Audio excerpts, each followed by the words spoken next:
Assalamualaikum warahmatullahi wabarakatuh.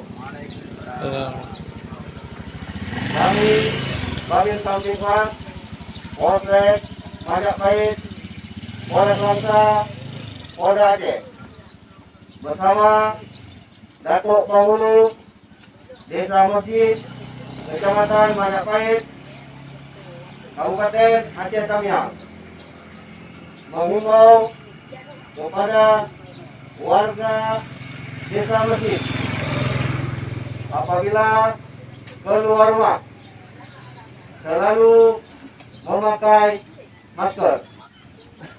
Apabila duduk di warung kopi selalu melaksanakan physical distancing atau tetap menjaga jarak. Selalu mencuci tangan pakai sabun dengan air yang mengalir.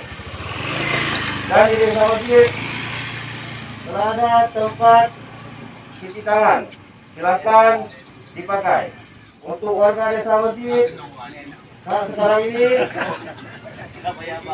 tidak melaksanakan mudik, tidak piknik dan tidak panik.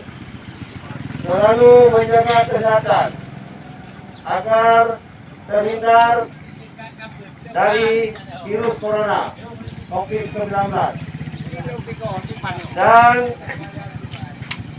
yang lebih penting, selalu berdoa agar dijauhkan dari penyebaran wabah virus corona di desa masjid yang kita cintai. Demikian saja yang dapat saya sampaikan. Mohon maaf. Assalamualaikum warahmatullahi wabarakatuh.